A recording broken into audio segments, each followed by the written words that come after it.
Baik, Assalamualaikum warahmatullahi wabarakatuh. Perkenalkan, nama saya Muhammad Irfan dengan NIM 0526777305 dari Prodi Sistem Informasi UPBJJ Kota Medan.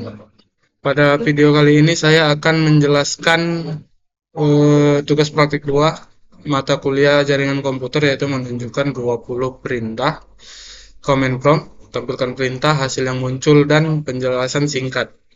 Saya akan menjelaskan setiap perintah yang ada di layar ini. Yang pertama itu ada cd, change directory. Perintah ini digunakan untuk mengubah directory atau folder kerja saat ada di command prompt. Yang kedua ada cls clear screen.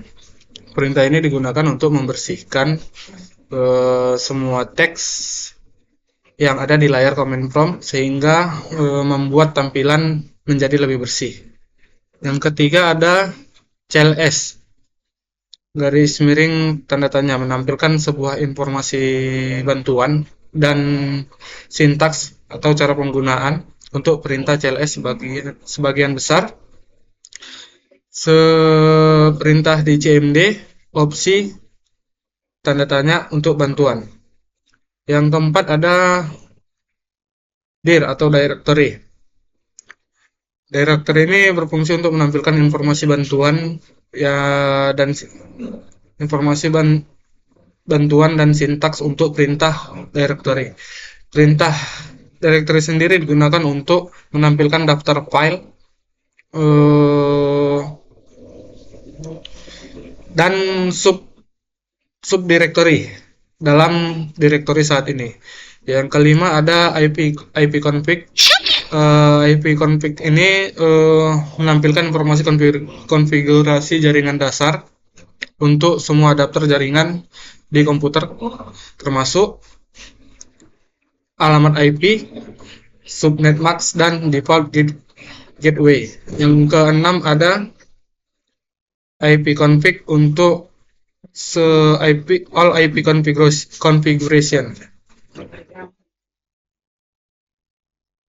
Yang keenam ini berfungsi untuk menampilkan informasi konfigurasi jaringan yang lengkap, lebih detail, kemudian termasuk alamat MAC, physical address, server DNS, dan apakah DHCP diaktifkan atau tidak.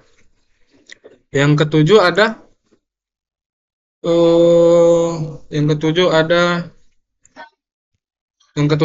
IP config slash tanda tanya. Ini untuk menampilkan informasi bantuan dan daftar lengkap opsi atau switch yang dapat digunakan dengan perintah IP config. Yang ke-8 ada IP config. Oh, salah. Yang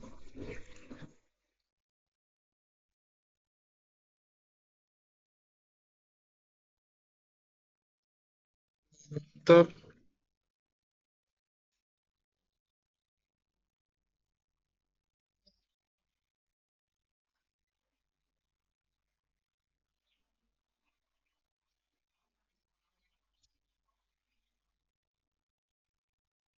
yang ke-8 ada IP config release, digunakan untuk melepaskan rilis alamat IP saat ini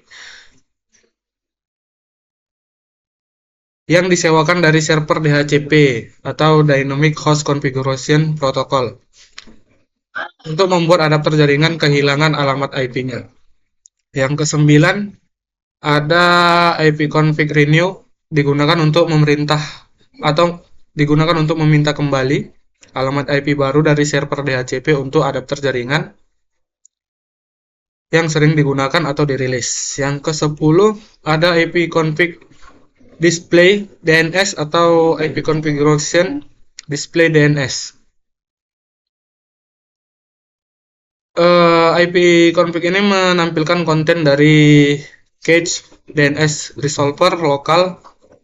Ini menunjukkan entry DNS atau nama host dan alamat IP yang baru-baru ini diselesaikan oleh komputer.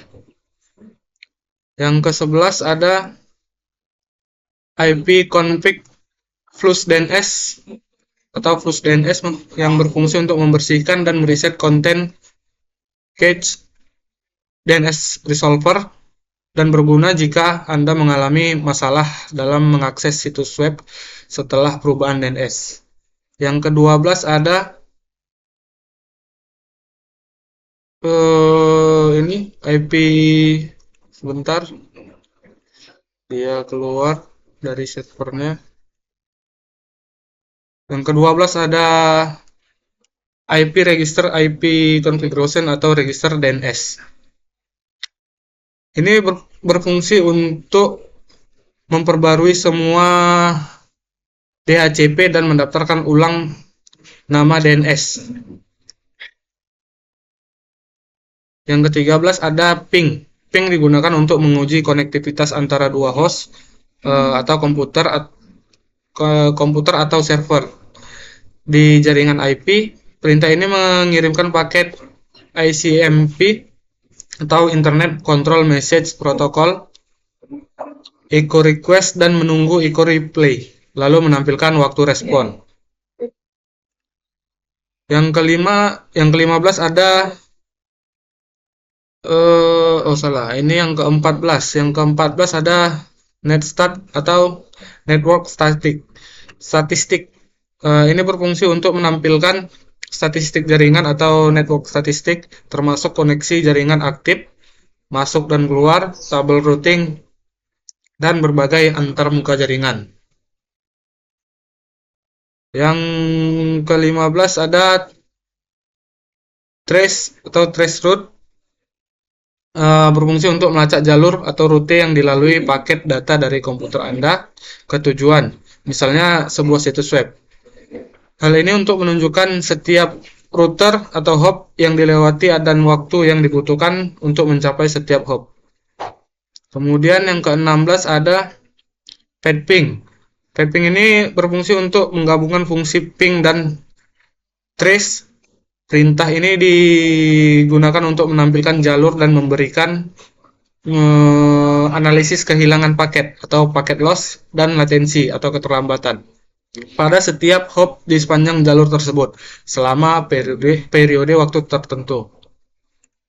Kemudian yang ke-17 ada NSLOOKUP atau name server lookup yang digunakan untuk mempertanyakan atau query server nama domain atau DNS untuk mendapatkan informasi tentang nama, domain, atau alamat IP tertentu. Ini sering digunakan untuk troubleshooting masalah DNS. Kemudian yang ke-18 ada NetSH atau Network Shell. Utilitas berbasis perintah yang memungkinkan pengguna untuk mengkonfigurasi dan memantau komponen jaringan pada sistem operasi Windows, seperti mengelola firewall atau antarmuka jaringan. Yang ke-19 ada router atau root. Root ini biasanya digunakan untuk menampilkan dan memodifikasi tabel routing jaringan atau network routing table di komputer lokal. Tabel ini menentukan jalur yang harus diambil oleh paket jaringan untuk mencapai tujuannya. Kemudian yang terakhir ada NetBIOS atau network. Fungsinya adalah untuk perintah utama yang digunakan mengelola sumber daya jaringan pada sistem Windows, seperti NetUser atau mengelola akun pengguna, NetShare mengelola share resource.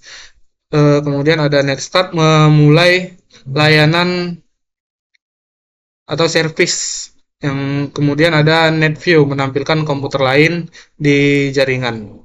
Mungkin ini aja video yang bisa saya sampaikan atau materi yang bisa saya jelaskan pada tugas kali ini. Lebih dan kurangnya saya minta maaf. Demikian, Assalamualaikum warahmatullahi wabarakatuh.